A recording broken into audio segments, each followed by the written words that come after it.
जिस दुनिया में वह था उसके बारे में अधिक जानने के लिए। जैसे ही उसने रेंगना सीखा, रात को चुपके से अपने पिता के पुस्तकालय में जाने लगा। वह डिकैथलॉन नामक महाद्वीप में था। उन्हें जो 3 बड़े साम्राज्यों से बनता है, एल्नवार जो कि एल्फ्स द्वारा शासित है और जंगल के अंदर गहरा स्थित है, डार्थ जो ड्वार्फ द्वारा शासित है और पृथ्वी के नीचे स्थित है, और अंत में सापीर मानव का राज्य और 3 में से सबसे अधिक आबादी वाला है।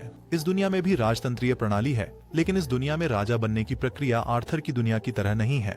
यहाँ वह रैंक विरासत में मिलती है। आर्थर यह भी पाता है कि यह दुनिया प्रौद्योगिक रूप से अत्यधिक अविकसित है, लेकिन वह जादू के कारण है। उसके पिछले संसार में एक अंदरूनी शक्ति थी जिसे काय कहा जाता था, और बहुत सारे प्रशिक्षण के बाद इसका उपयोग उनके शरीर और हथियारों को मजबूत करने के लिए किया जा सकता था। क्योंकि इस दुनिया में एक समान शक्ति है जिसे मना कहते हैं। फर्क यह है कि यहाँ केवल आंतरिक मना नहीं है, लेकिन हमारे आसपास भी मना का उपयोग करने के सबसे सामान्य तरीके हैं ऊर्जा बढ़ाना या जादू करना। एनहांसर्स अपनी मना का उपयोग अपने शरीर को शक्ति देने और बड़ी ताकत प्राप्त करने के लिए करते हैं। रक्षा और फुर्ती में अच्छा, लेकिन उनकी कमजोरी उनके छोटे दायरे में है। लेकिन मंत्र ज्ञानी अपनी मना को बाहरी तौर पर डालते हैं और वातावरण को मोड़ सकते हैं। फिर भी उन्हें जादू करने के लिए बाहरी मना से अपने स्वयं के मनकोर को पूरक करना पड़ता है। आमतौर पर स्पेलर्स 4 तत्वों में से एक को नियंत्रित कर सकते हैं, लेकिन कुछ ऐसे भी होते हैं जो विभिन्न जादू कर सकते हैं। उन्हें डायवर्टर के नाम से जाना जाता है, और इसका एक अच्छा उदाहरण है आर्थर की माँ जो हीलिंग स्पेल्स कर सकती है। महत्वपूर्ण बात यह है कि जादू का उपयोग करने की क्षमता कुछ आनुवंशिक होती है।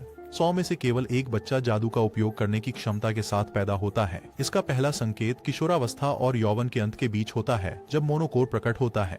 माटा कोर के बारे में यह सब कुछ उसके लिए तब के काई कोर की तरह ही लगा। अंतर बस इतना था कि उसके दुनिया में बच्चों को प्रशिक्षित किया जाता था कि वे अपने अंदरूनी ची के विभिन्न टुकड़ों को इकट्ठा करें ताकि वे पूरा चक्र बना सकें, जबकि यहाँ वे सब कुछ स्वाभाविक रूप से होने देते हैं। इसलिए आर्थर सोचता है कि क्या वह वही कर सकता है जो उसने अपने शब्द में किया था, लेकिन एक नीरस आवाज के साथ। मुख्य, वह अपनी आंखें बंद करता है, ध्यान केंद्रित करता है, और प्रभावी रूप से वह अपने भीतर कई छोटे मना टुकड़ों को देख सकता है, जैसे उसने अपनी दुनिया में किया था। वह सबको इकट्ठा करके एक कोर बनाने लगता है।